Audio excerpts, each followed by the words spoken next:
Direktur kerjasama. Akan banyak acara hari ini. Langsung saja acara pertama kita sambut Bu Loli untuk menyampaikan beberapa paparan mengenai pusat kreatif. Bu Loli, silakan. Ya. Bismillahirrahmanirrahim. Assalamualaikum warahmatullahi wabarakatuh. Selamat pagi dan salam sejahtera bagi kita semua. Pertama-tama mari kita panjatkan puji dan syukur kehadiran Allah Subhanahu wa taala karena ridho dan izinnya pada hari ini kita bisa berkumpul di ruangan di lantai 2 Pusat Kreatif Digital Bandung, Jalan Batik Kumuli nomor 50. Saya ucapkan terima kasih banyak atas kehadiran teman-teman sekalian yang sudah meluangkan waktu untuk hadir di acara sosialisasi Pusat Kreatif Bandung Imaji Terminal, yang mana Pusat Kreatif ini baru kami resmikan tanggal 29 Mei yang lalu. Nah, tujuan dari pembentukan Pusat Kreatif di Bandung ini adalah Pusat Kreatif itu sendiri tentunya ada 4 pilar, ya, ada 4 pilar inovasi, inkubasi, ekspresi, dan diseminasi. Dan oleh karena itu kami berharap Pusat Kreatif ini akan menjadi meeting point-nya para developers. Gunakan atau manfaatkan semaksimal mungkin untuk apakah untuk berinovasi, untuk juga belajar menjadi seorang wirausaha, dan juga untuk misalnya meluncurkan karya-karya atau produknya, ya, karena kami juga akan membangun suatu ekosistem, di mana ekosistem ekonomi kreatif digital. Kita ketahui bahwa sekarang ini masing-masing stakeholder kalau berjalan sendiri-sendiri juga mereka bisa kok mencapai hasilnya. Tapi kalau secara bersama-sama, maka hasilnya itu akan lebih maksimal. Karena kita tahu ya, misalnya seorang atau satu tim developers, mereka membuat produk. Kemudian setelah jadi produknya juga mereka nggak tahu mau dipasarkan kemana sih produknya ini. Kalaupun mereka misalnya melakukan suatu launching misalnya ya, tapi tidak ada medianya, maka juga tidak ada yang mengetahui bahwa dia sudah menunjukkan suatu produk. Nah, ini di sini kami melihat bahwa ekosistem ini perlu sekali, yaitu ada pemerintah, kemudian developersnya sendiri juga ada. Pemerintah di sini dalam hal memfasilitasi, membuat regulasi yang memungkinkan tumbuh berkembangnya para developer ekonomi kreatif ini. Dan kemudian user tentunya juga perlu, ada developer saja tidak ada usernya juga tidak ada gunanya. Kemudian perguruan tinggi sebagai tempat atau sumber dari suatu teknologi itu. Kemudian mitra teknologi kita butuhkan, seperti kami sudah melakukan kerjasama dengan Intel, yang mana nantinya last teknologi yang mereka miliki, mereka akan share kepada para tenan yang ada di pusat kreatif ataupun para inovator dengan NDA, ya, Non-Disclosure Agreement. Dan juga kita bisa akses para expert mereka yang ada di baik ada di Asia Pasifik maupun yang ada di Amerika. Kita juga bisa menggunakan produk-produk mereka akan diberikan produk-produknya untuk ke pusat kreatif ini untuk membantu para developer mengembangkan software ataupun game atau animasi yang kalau saya pikir suatu yang perlu banyak-banyak yang bisa kita hasilkan, misalnya 3 saja tapi bisa menembus pasar dan bisa digunakan oleh banyak orang di dunia, membawa nama Indonesia di ajang internasional lebih terkenal. Kenapa tidak gitu ya? Kalau jangan yang biasa-biasa tapi sesuatu yang unik gitu ya. Mungkin dari local wisdom bisa dimanfaatkan oleh semua orang, misalnya untuk anak-anak bermain misalnya. Nah, itu juga kita harapkan bisa keluar atau bisa dihasilkan di pusat kreatif ini. Dan kemudian media tadi saya sudah sampaikan, setiap acara yang ada di pusat kreatif saya sudah sampaikan juga kepada komunitas supaya manfaatkan tempat ini, apapun misalnya untuk, maksudnya apapun dalam hal positif ya, untuk misalnya adakan workshop. Kemudian 4 Juni yang lalu kan ada dari USAID ya, dan dari mana? Dari Amerika kan.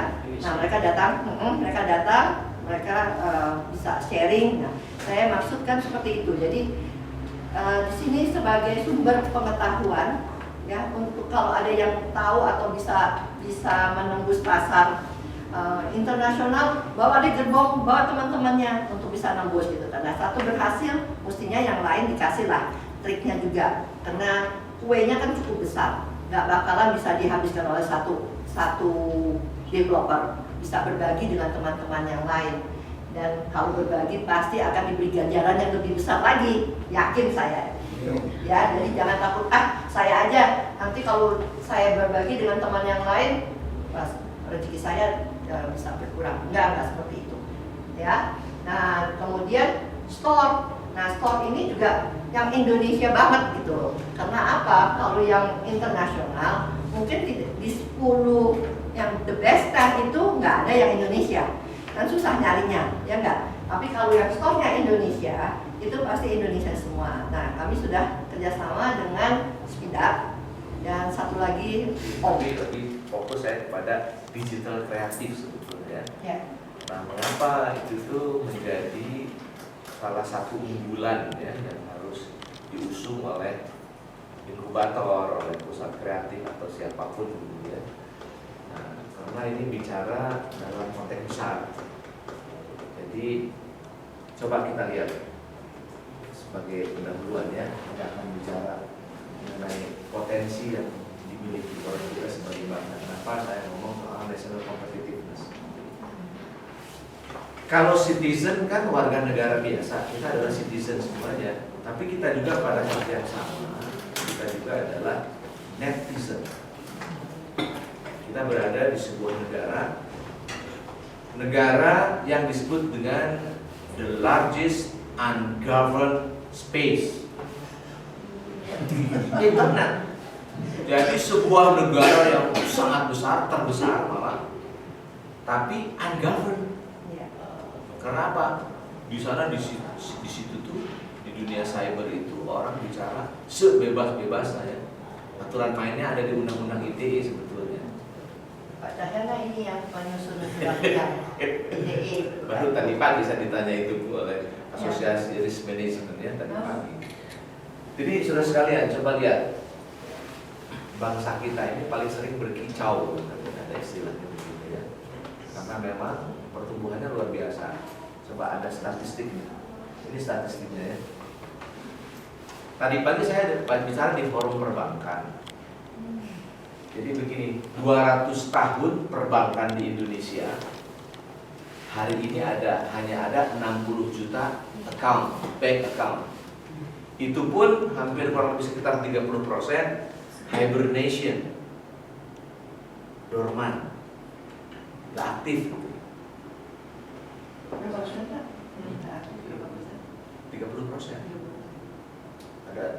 Ada statistik ya, ada 17 juta dikelola oleh Bank Mandiri.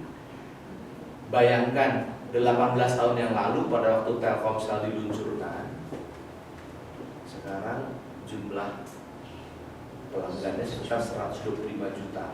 Total SIM card yang beredar dalam waktu 18 tahun di Indonesia sekitar 259 juta.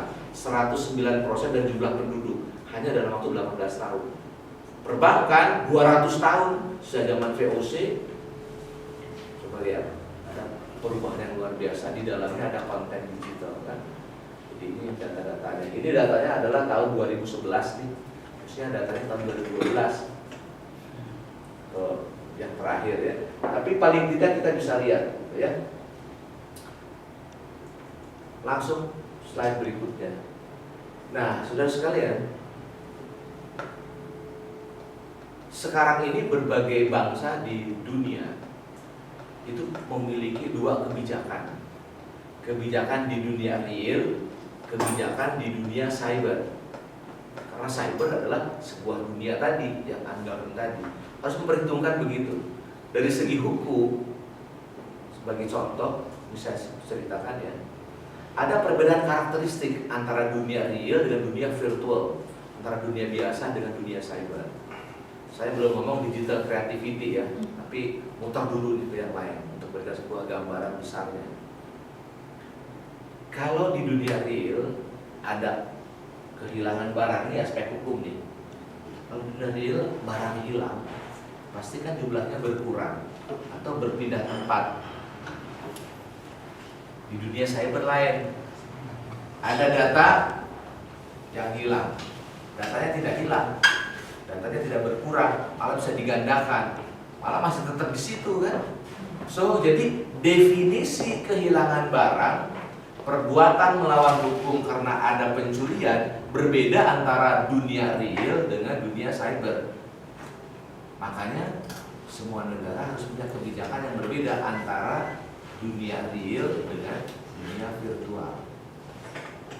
Nah, saudara sekalian, kalau kita ingin eksis di dunia cyber, kita harus memiliki yang namanya cyber power. Nah, cyber power ini adalah pemahaman terhadap 6 elemen cyber power yang disebut dengan cyber 6 karena ada 6 elemennya. Pemahaman terhadap cyber space, pemahaman terhadap cyber attack,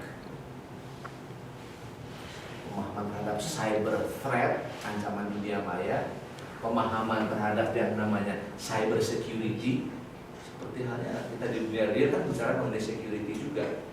Pemahaman terhadap cyber crime dan pemahaman terhadap cyber law. Indonesia baru memiliki satu cyber law yang namanya Undang-Undang Nomor 11 tentang Informasi dan Transaksi Elektronik. Jadi negara-negara atau kita sebagai bangsa kalau ingin eksis di dunia cyber harus memahami ke-6 unsur dari cyber 6 ini. Jadi makanya kita harus paham nih ada di mana kita. Nah, hampir semua sektor atau boleh dikatakan semua sektor pasti ada unsur komputasi di dalamnya, ada unsur teknologi informasi. Ada revolusi digital yang masuk di dalam setiap sektor kehidupan. Nah, revolusi digital ini sebetulnya yang membuat sebuah dunia cyber menjadi demikian luar biasa kecepatannya. Kita bicara mengenai gadget saja. Gadget tahun 90 sampai dengan hari ini berbeda sekali. Karena apa? Perkembangan prosesornya luar biasa. Anda tahu yang namanya Moore's Law di dunia elektro ya. Itu menyebutkan setiap 18 bulan pasti yang namanya prosesor akan lebih cepat 2 kali lipat. Tahun ini 2013, tahun 2025, 12 tahun dari sekarang, kecepatan prosesor yang hari ini Anda miliki di dalam gadget dan segala macam akan meningkat 64 kali lipat. Bayangkan oleh Anda, lebih hebat lagi. Jadi perkembangan yang sangat luar biasa di dunia digital. Makanya ada istilah digital revolution. Belum teknologi memori. Teknologi memori dulu punya USB 512 kbps saja, 12 kilo. Megabyte. Apa? Megabyte. 512 mega ya. Senangnya minta ampun ya. Sekarang berapa ya? USB 8 giga apa 16 giga? 32. Harganya 200.000 ya kalau nggak salah ya. Semakin murah semakin besar. Itu yang disebut dengan teknologi memori ya. Seperti begitu. Teknologi komputasi seperti itu tadi, teknologi memori seperti itu. Jadi jangan kaget juga sekarang satuannya adalah exabyte kalau nggak salah. Bukan lagi tera, bukan lagi peta, tapi exa. Karena apa? Informasi yang ada di dunia cyber sekian kali lipat dari perpustakaan terlengkap di dunia yang namanya Library of Congress. Luar biasa yang ada di dalamnya itu. Dan tiap 2 detik muncul website baru. Tiap 2 detik, saya pikir tiap 2 jam ya. Tiap 2 detik muncul semuanya, daftar.com.id dan sebagainya. Nah, saudara sekalian, masuk ya. Cyber power harus kita pahami. Karena apa?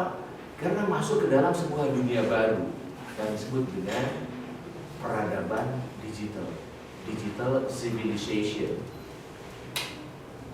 Ini nih 2013 nih, ada buku baru saya terima seminggu yang lalu. Bukunya itu judulnya adalah The New Digital Age, Reshaping the Future of People, Nation and Business.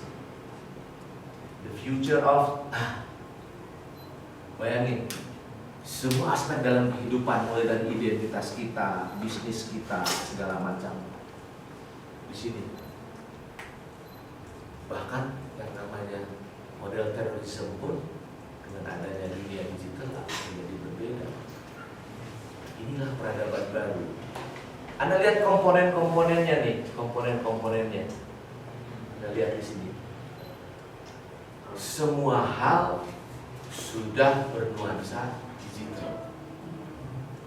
Jadi saya masih ingat 2010, ini bukunya tahun 2013, baru muncul seminggu yang lalu baru saya terima.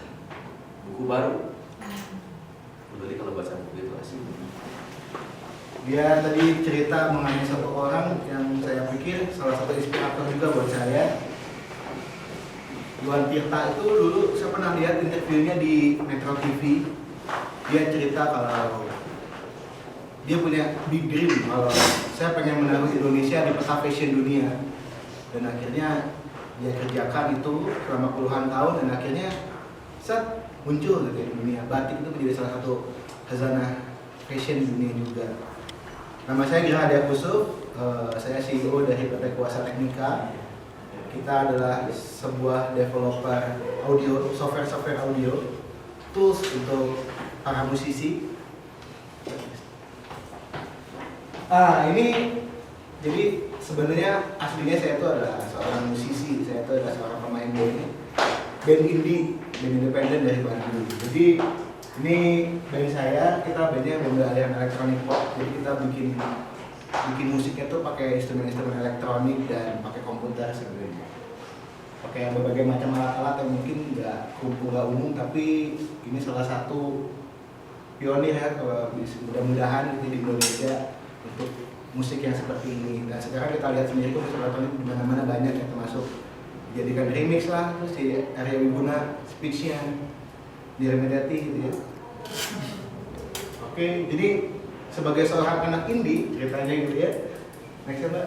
Jadi kita dari kecil itu tuh dari remaja selalu melihat pergerakan entrepreneur muda seperti ini 347 ada di ini tadi saya ada di slide-nya Pak Cik juga. Jadi dia tahun 2000-an itu bikin satu brand clothing karena dia tuh selalu galau gitu. Kenapa sih generasi muda sekarang selalu pakai kok bajunya kok rip curl lagi, quicksilver lagi? Kenapa sih desain? Kenapa sih teman-teman saya lulusan seni rupa ITB waktu itu teman dia juga termasuk? Kenapa sih malah kerja kantoran gitu? Kenapa sih malah bikin desain yang jadi nggak memungkinkan karyanya dia untuk dilihat oleh banyak orang gitu, bahwa itu identitas dia gitu. Jadi akhirnya dia pikir kenapa si produk-produknya dia, produk-produk mereka, desain-desain karya mereka nggak ditaruh aja di dalam kaos gitu.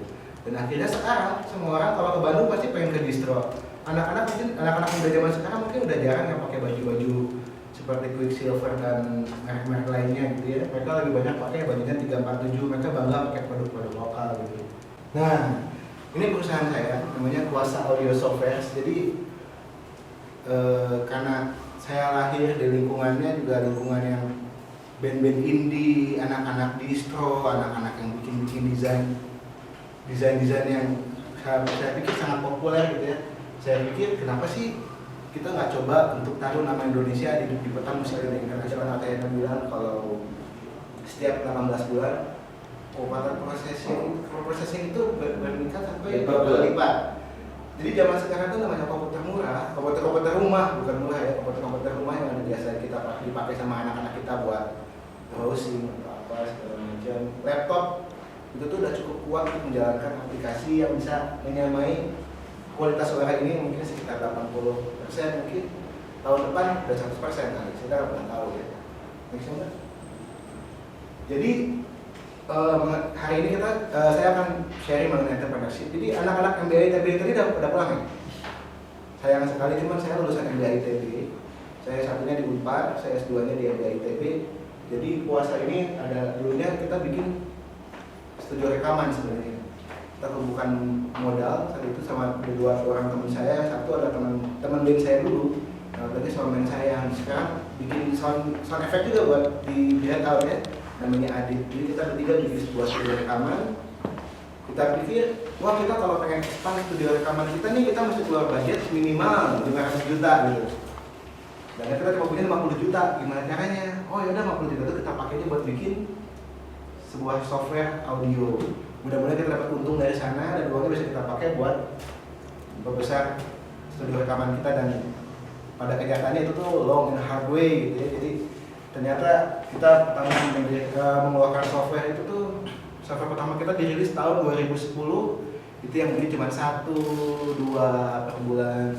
Memang benar Pak, jadi kalau kita jadi seorang pengusaha itu tuh 3 tahun pertama emang berdarah-darah bisa dibilangnya. Tanya sama istri, kok mana sih, kok ada yang beli software kamu? Emang software apaan sih, kamu bikin apaan sih sebenarnya? Emang kamu dijual, emang siapa yang beli? Ini adalah hasil setelah berapa tahun-tahun kita kembangkan. Itu tuh kita mungkin kita dulu sempat mengalami kayak Imon gitu ya. Jadi bikin satu software yang masih free ya Imon ya, kita bagi-bagikan. Cuma kalau Imon kan alhamdulillah sudah dapat funding ya.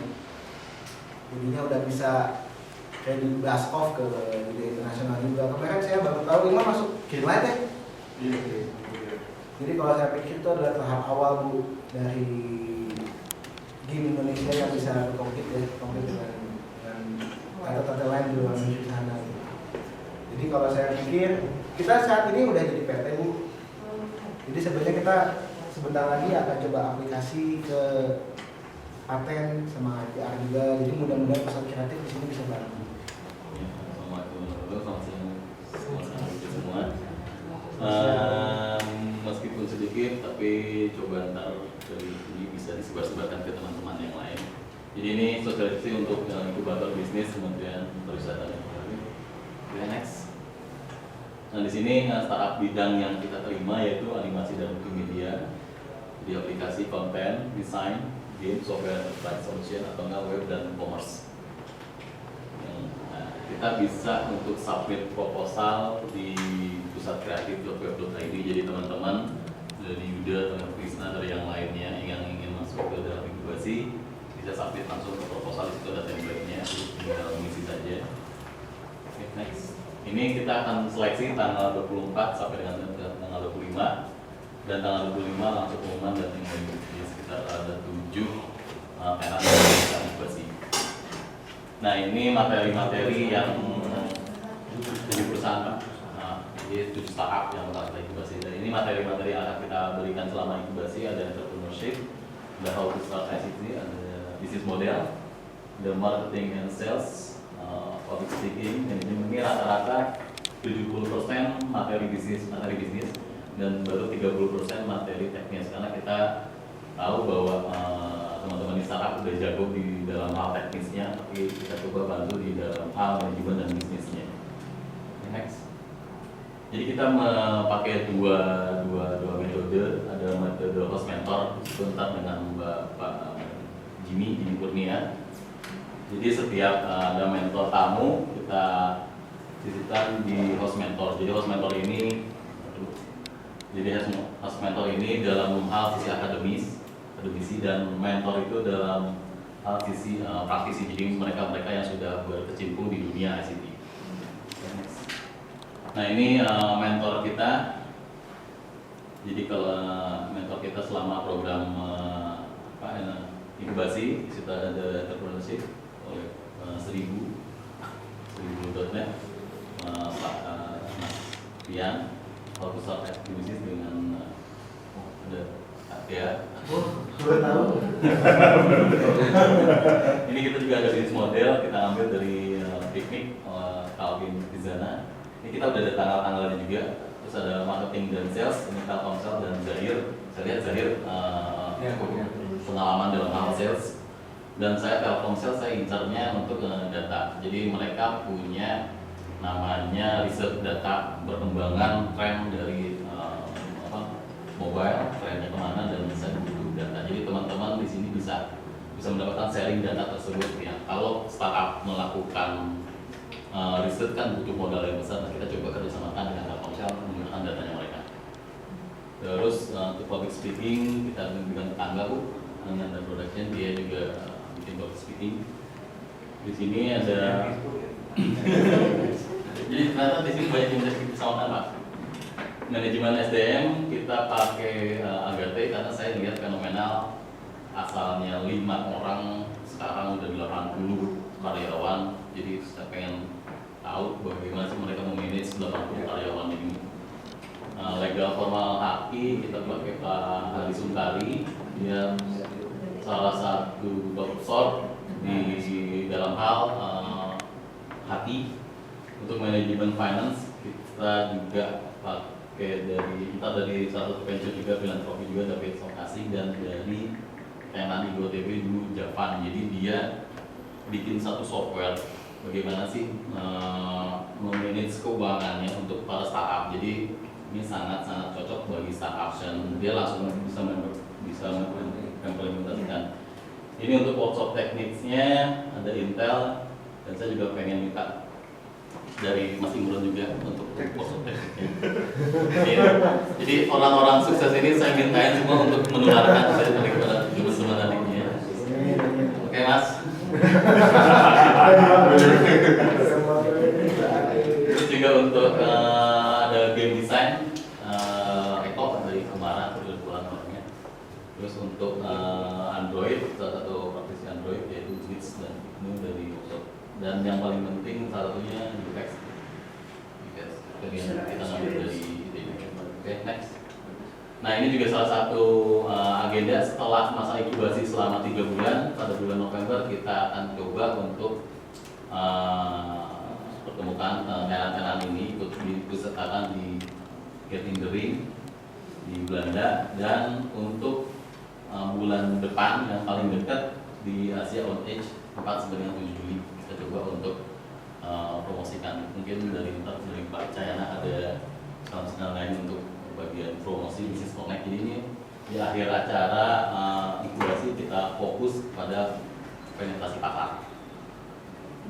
Dan ke depan kita juga mau bikin namanya, kita juga minta bantuan dari teman-teman, kita mau bikin namanya TV. Kan di Pusat Kreatif ada web tuh. Kita ada satu channel TV untuk startup. Jadi selama ini salah satu kekurangan dari startup itu publikasi. Jadi kita kadang contohnya di Bandung, saya di Bandung, startup banyak, komunitas banyak, tapi nggak tahu ada di mana. Nah kita ke depan pengen kita startupnya undang sini, kita rekam atau nggak kita datang ke startupnya, kita rekam selama 5 menit, kita beri profilnya dia ngobrol mengenai produknya, mengenai hasil dan pencapaiannya, nah kita publish di sini. Selain itu juga kita juga di sini ntar di materinya proses kita, jadi teman-teman yang ingin daftar bisa masuk ke menu proposal submission. Nah tinggal diisi aja. Misalnya sini tinggal diisi nama, data sampai dengan tanggung jawabnya, sampai dengan bawah. Jadi personil bisa langsung isi di sini. Sama deskripsi produknya juga. Terus cukup mudah pendaftarannya. Oke, balik lagi. Nah, sini di halaman bisnis ini lagi dibikin. Nah, kita mau bikin menu-menu untuk, misalnya kan selama ini untuk project offering nih, kita misalnya punya project tapi kita coba tawarkan kepada teman-teman kalau ada satu perusahaan tapi belum jadi, ini balik lagi ke bisnis. Nah, di project offering, jadi kalau misalnya ada project-project yang mau dikerjasamakan bersama bisa dipublish di project offering. Nah, sini juga yang lebih penting yaitu startup info. Nah ini kita pengen bikin database untuk startup info. Jadi kita pengen menampilkan ada beberapa startup sih di startup yang bisa promosi. Terus juga freelancer info. Jadi si freelancer dan juga belum sana sama community info, sama yang terakhir yaitu job vacancy. Jadi kalau misalnya ada startup yang butuh programmer, butuh animator, yang bisa masukkan ke dalam job vacancy ini. Nanti ke depan saya mau nambahin menu untuk TV itu Pak. Jadi itu untuk mempublish teman-teman startup untuk mempublish produk-produknya dan perusahaan-perusahaan. Mungkin untuk terakhir di sini juga ada registrasi partnership. Nah di sini juga di sini ada beberapa pilihannya. Jadi siapapun yang ingin berpartner dengan pusat kreatif silakan isi di sini. ada angel investor juga bisa di. Jadi ada angel investor, ada teknologi owner misalnya kayak kita kayak dia, incubator juga, university dan lain-lainnya. Terus yang lagi kita bikin juga untuk reservasi. Nah, reservasi untuk room. Jadi kalau misalnya teman-teman startup pengen meeting, pengen atau melakukan workshop di sini, silakan reservasi di sini dan menunggu dari yang Intel punya. Kita juga minta masukan juga dari teman-teman startup. Kita manfaatkan website ini, kita manfaatkan portal ini untuk kepentingan daripada teman-teman. Jadi kalau misalnya ada ide-ide apa, silakan mengajukan ke saya atau kita sharing, kita coba memanfaatkan pusat kreatif ini demi kemajuan dari teman-teman bisnis teman-teman. Oke, dan saya perkenalkan itu Jimmy yang bakal menjadi host mentor di pusat kreatif. Oke, terima kasih. Assalamualaikum warahmatullahi wabarakatuh.